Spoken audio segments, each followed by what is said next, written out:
പ്രിയപ്പെട്ട കുട്ടികളെ, മലയാളം മധുരതരത്തിന്റെ പുതിയൊരു ക്ലാസ്സിലേക്ക് എല്ലാവർക്കും സ്വാഗതം. 8ാം തരം കേരള പാഠാവലി 1ാം യൂണിറ്റിലെ പിന്നെ, ലോകമേ യാത്ര എന്നീ ഭാഗങ്ങളാണ് നമ്മൾ ഇന്ന് പഠിക്കുന്നത്.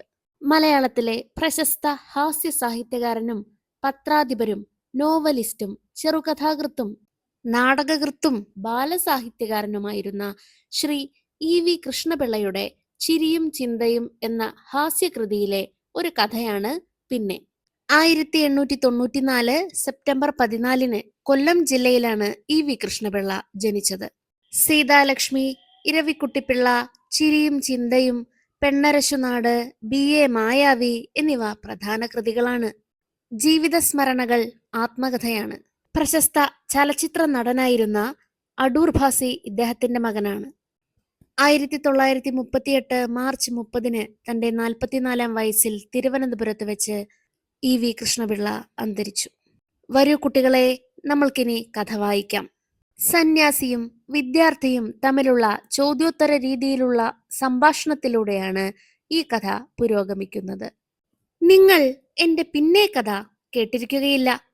ഞാൻ ആ കഥ പറയാം. ആരോഗ്യം, ബുദ്ധിശക്തി, ഉത്കർഷേച്ഛ ഇവയൊക്കെ തികഞ്ഞ ഒരു വിദ്യാർത്ഥി ഒരിക്കൽ ഒരു ലോകവിരക്തന്റെ അടുത്തു ചെന്നു. ലോകവിരക്തൻ എന്നാൽ സന്യാസി. പല കാര്യങ്ങളും പറഞ്ഞ കൂട്ടത്തിൽ ആ പയ്യന്റെ ഭാവിയെപ്പറ്റി എന്തെല്ലാമാണ് വിചാരിച്ചിരിക്കുന്നതെന്ന് സന്യാസി ചോദിച്ചു. ഞാൻ പരീക്ഷയിൽ എല്ലാം ഒന്നാമതായി ജയിക്കും എന്ന് ഔദ്ധത്യത്തോടെ ആ കുട്ടി മറുപടി പറഞ്ഞു. സന്യാസി: വളരെ സന്തോഷം. പിന്നെ? വിദ്യാർത്ഥി: പിന്നെ ഞാൻ ഉദ്യോഗത്തിൽ കയറും. സന്യാസി: പിന്നെ? വിദ്യാർത്ഥി: പിന്നെ ഉദ്യോഗം ഭരിക്കും. സന്യാസി: ഭരിച്ചു. പിന്നെ? പിന്നെ ഞാൻ അതിസുന്ദരിയായ ഒരു യുവതിയെ വിവാഹം ചെയ്യും. പിന്നെ? അങ്ങനെ സുഖമായി ജീവിക്കും. ജീവിച്ചു.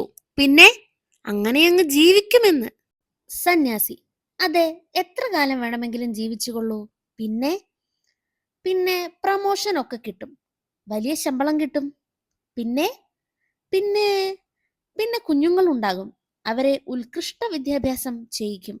അവർക്ക് ഉദ്യോഗങ്ങൾ കിട്ടും. പിന്നെ? അങ്ങനെ ഞാൻ അങ്ങ് സുഖിച്ചിരിക്കും. അങ്ങനെ സുഖിച്ചിരുന്നു. പിന്നെ? ഞാൻ ഒട്ടധികം സമ്പാദിക്കും. 1ാം തരം കാർ വാങ്ങും. വലിയ ബംഗ്ലാവുകൾ വയ്ക്കും. പിന്നെ? പിന്നെ പിന്നെ അങ്ങനെ അങ്ങ് ഇരിക്കുമെന്ന്. ഇരുന്നു, സമ്മതിച്ചു. പിന്നെ? പിന്നെ പിന്നെ എന്തു പറയാനാണ്? പിന്നെ എന്തെന്ന് പറഞ്ഞേച്ചാൽ മതി. ആ പ്രസന്ന മുഖത്തിൽ കാർമേഘത്തിന്റെ ചില അസ്പഷ്ട ലാഞ്ചനകൾ പകർന്നു. ഇളകിക്കൊണ്ടിരുന്ന നേത്രങ്ങൾ അല്പസമയത്തേക്കു നിശ്ചലങ്ങളായി. എന്നിട്ട് ബാലൻ പറഞ്ഞു: അതെ, ഞാൻ പെൻഷൻ വാങ്ങും. കൊള്ളാം. എന്നിട്ട്? എന്നിട്ട് എല്ലാവരുടെയും സുഖം കണ്ടുകൊണ്ട് അങ്ങിരിക്കും. പിന്നെ? പിന്നെ സുഖമായി അങ്ങിരിക്കും. ഇരുന്നു. പിന്നെ? പിന്നെ? ആ കുമാരന്റെ ശബ്ദം ഇടറി. അഭേദ്യമായ അന്ധകാര മഹാസാഗരം മുമ്പിൽ തിരതല്ലുന്നതായി അവൻ കണ്ടു. ആ കൂരിരുട്ടിൽ എന്തൊക്കെയോ നീങ്ങുന്നതായും അവ്യക്ത സ്വരങ്ങൾ കേൾക്കുന്നതായും തോന്നി.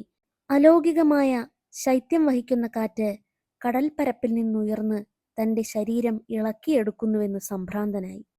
അപ്പോഴാണ് അതുവരെ കണ്ട പേക്കിനാവുകളുടെ അപ്പുറത്തായി ഉറച്ചു നിൽക്കുന്ന പരമയാഥാർത്ഥ്യത്തെപ്പറ്റിയുള്ള ചിന്ത ആ പാവത്തിന് ഉദിച്ചത്. മുഖം വാടി, ദേഹം തളർന്നു. സന്യാസി പറഞ്ഞു: അപ്പോൾ പിന്നെ എന്തോ ഒന്നുണ്ട്. കുട്ടികളെ, നിങ്ങൾ പറയൂ, എന്താണ് ഒന്ന്? അതെ, അത് മരണം തന്നെ. മരണം എന്നൊരു സത്യം നമ്മെ കാത്തിരിക്കുന്നുണ്ട് എന്ന് ചിന്തിക്കാതെ സുഖഭോഗങ്ങൾക്ക് പിന്നാലെ കുതിച്ചു പായുകയാണ് മനുഷ്യർ. ലോകത്തുള്ള മിക്ക പേർക്കും ഈ കഥയിലെ വിദ്യാർത്ഥിയെപ്പോലെ സ്വാർത്ഥ താല്പര്യങ്ങളും സ്വാർത്ഥമായ ആഗ്രഹങ്ങളും മാത്രമാണ് ഉള്ളത്. നമ്മുടെ ജീവിതം ക്ഷണികമാണ്, പെട്ടെന്ന് മിന്നി മാഞ്ഞു പോകുന്നതാണ്. ജീവിതത്തിന് ലക്ഷ്യമുണ്ടായിരിക്കണം. നാം ജീവിച്ചതിന് അർത്ഥമുണ്ടായിരിക്കണം. സ്വാർത്ഥമോഹങ്ങൾക്ക് പിന്നാലെ പായുന്ന ഭൂരിഭാഗം മനുഷ്യരെയും കളിയാക്കുകയാണ് എഴുത്തുകാരൻ. കുട്ടികളെ, അടുത്തതായി ഇവിടെ തന്നിട്ടുള്ളത് മലയാളത്തിലെ പ്രശസ്ത കവിയായിരുന്ന സിസ്റ്റർ മേരി ബനീഞ്ചയുടെ ലോകമേ യാത്ര എന്ന കവിതയാണ്. 1899 നവംബർ 6 എറണാകുളം ജില്ലയിലാണിവർ ജനിച്ചത്. മേരി ജോൺ തോട്ടം എന്നായിരുന്നു പേര്. സന്യാസം സ്വീകരിച്ചതിൽ പിന്നെയാണ് സിസ്റ്റർ മേരി ബനീഞ്ച എന്ന പേര് സ്വീകരിച്ചത്. ഏറെക്കാലം അധ്യാപികയായി സേവനമനുഷ്ഠിച്ച ഇവർ ഗീതാവലി, ലോകമേ യാത്ര, കവിതാരാമം, ആത്മാവിന്റെ സ്നേഹഗീത, മാർത്തോമാ വിജയം മഹാകാവ്യം തുടങ്ങി ധാരാളം കൃതികൾ രചിച്ചിട്ടുണ്ട്. വാനമ്പാടി ആത്മകഥയാണ് 1985 മെയ് 21 നിര്യാതയായി. കുട്ടികളെ വരൂ, നമ്മൾക്ക് കവിത വായിക്കാം. ലോകമേ യാത്ര. ഒരിക്കലി ജഗത്തെയും ജഡത്തെയും പിരിഞ്ഞു നാം തിരിക്കണം, വിസമ്മതങ്ങളൊന്നുമേ ഫലപ്പെടാ. തിരിച്ചു പിന്നെ വന്നിടാത്ത യാത്രയാണതാകയാൽ കരത്തിലുള്ളതൊക്കെ നാം അതിർത്തിയിൽ ത്യജിക്കണം. ജഗം എന്നാൽ ലോകം. കുട്ടികളെ, ഈ ലോകത്തെയും നമ്മുടെ ഈ ശരീരത്തെയും വിസമ്മതങ്ങളൊന്നുമില്ലാതെ പിരിഞ്ഞ് നമ്മൾ മറ്റൊരിടത്തേക്ക് യാത്ര തിരിക്കേണ്ടതുണ്ട്. ഒരിക്കലും തിരിച്ചു വരാത്ത ഒരു യാത്രയാണത്. നമ്മൾ നേടിയതൊക്കെയും ഇവിടെ ഈ ഭൂമിയിൽ ഉപേക്ഷിക്കേണ്ടി വരും. ഇഹത്തിലെ ധനം, സുഖം, യശസ്സുമാഭിജാത്യവും വഹിച്ചു കൊണ്ടുപോകയില്ല മർത്യനന്ത്യയാത്രയിൽ. ഇഹലോകം, ഈ ലോകം, യശസ്, പ്രശസ്തി, ആഭിജാത്യം, കുലമഹിമ, മാന്യത.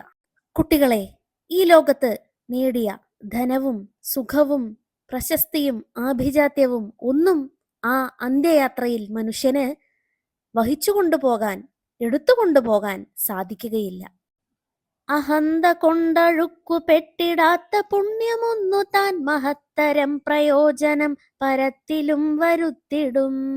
അഹന്ത കൊണ്ട്, അഹങ്കാരം കൊണ്ട് അഴുക്കാകാതിരുന്ന നിങ്ങളുടെ ഇഹലോകത്തിലെ സൽപ്രവൃത്തികൾ പരലോകത്തെ, നിങ്ങളുടെ ജീവിതത്തെ ധന്യമാക്കും എന്നാണ് സിസ്റ്റർ മേരി ബനീഞ്ച പറയുന്നത്. മരണത്തോടെ ഇല്ലാതാകുന്ന ഭൗതിക സമ്പത്തിനേക്കാൾ മനുഷ്യൻ സമ്പാദിക്കേണ്ടത് അഹങ്കാരമില്ലാത്ത സൽപ്രവൃത്തികളാണെന്ന ആത്മീയ സത്യമാണ് സിസ്റ്റർ മേരി ബനീഞ്ച ഓർമ്മപ്പെടുത്തുന്നത്. കുട്ടികളെ, കഥയും കവിതയും നിങ്ങൾക്കിഷ്ടമായോ? എങ്കിലിനി ചോദ്യത്തിലേക്ക് കടക്കാം. താരതമ്യക്കുറിപ്പ്. ലോകമേ യാത്ര എന്ന കവിതയിലെ വരികളും കഥയിലെ ആശയവും താരതമ്യം ചെയ്യൂ. എല്ലാ മനുഷ്യരും ഇങ്ങനെയാണോ ചിന്തിക്കുന്നത്? മനുഷ്യ ജീവിതത്തെ പറ്റിയുള്ള നിങ്ങളുടെ കാഴ്ചപ്പാടുകൾ ചർച്ച ചെയ്യൂ. ആശയങ്ങൾ ക്രോഡീകരിച്ച് എഴുതൂ.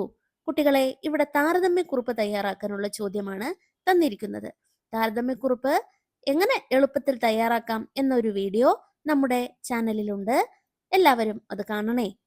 കുട്ടികളെ, പിന്നെ എന്ന കഥയിലെ വിദ്യാർത്ഥി ഉദ്യോഗം, വിവാഹം, പണം, ബംഗ്ലാവ് എന്നിങ്ങനെ തീരാത്ത ലൗകികാഗ്രഹങ്ങൾക്ക് പുറകെ പായുന്ന സാധാരണ മനുഷ്യന്റെ പ്രതിരൂപമാണ്. എന്നാൽ ലോകമേ യാത്ര എന്ന കവിതയിൽ ഇത്തരം ഭൗതിക നേട്ടങ്ങളെല്ലാം താൽക്കാലികമാണെന്നും മരണത്തോടെ എല്ലാം അവസാനിക്കുമെന്നും കവി ഓർമ്മിപ്പിക്കുന്നു. ഭൂരിഭാഗം മനുഷ്യരും കഥയിലെ വിദ്യാർത്ഥിയെ പോലെ ഒന്നിനു പുറകെ ഒന്നായി ആഗ്രഹങ്ങൾക്ക് പിന്നാലെ ഓടുന്നവരാണ്. ജീവിതത്തിന്റെ അന്ത്യത്തെക്കുറിച്ച് അവർ ചിന്തിക്കാറില്ല. എന്നാൽ കുറച്ചുപേർ കവിതയിലെ പോലെ ജീവിതത്തിന്റെ ക്ഷണികതയും നശ്വരതയും തിരിച്ചറിഞ്ഞ് ലളിതമായി ജീവിക്കുന്നു. മനുഷ്യന്റെ ആഗ്രഹങ്ങൾക്ക് അതിരുകളില്ല. എന്നാൽ സമ്പത്തോ ബംഗ്ലാവുകളോ എന്തിന്? ഈ ജീവിതം പോലും ശാശ്വതമല്ലെന്ന് പിന്നെ എന്ന ചോദ്യം നമ്മെ ബോധ്യപ്പെടുത്തുന്നു. അഹങ്കാരവും ആർത്തിയും വെടിഞ്ഞ് നന്മയും കാരുണ്യവും മുറുകെ പിടിച്ച് ലളിത ജീവിതം നയിക്കുന്നതാണ് ജീവിതത്തിന്റെ യഥാർത്ഥ വിജയം. കുട്ടികളെ, ഇന്നത്തെ ക്ലാസ് എല്ലാവർക്കും മനസ്സിലായി കാണുമെന്ന് കരുതുന്നു. നിങ്ങളുടെ സംശയങ്ങളും അഭിപ്രായങ്ങളും കമന്റിലൂടെ അറിയിക്കണേ. അതോടൊപ്പം ക്ലാസ് ഇഷ്ടപ്പെട്ടാൽ ലൈക്ക് ചെയ്യാനും ഷെയർ ചെയ്യാനും സബ്സ്ക്രൈബ് ചെയ്യാനും മറക്കരുതേ. എല്ലാവർക്കും നന്ദി, നമസ്കാരം.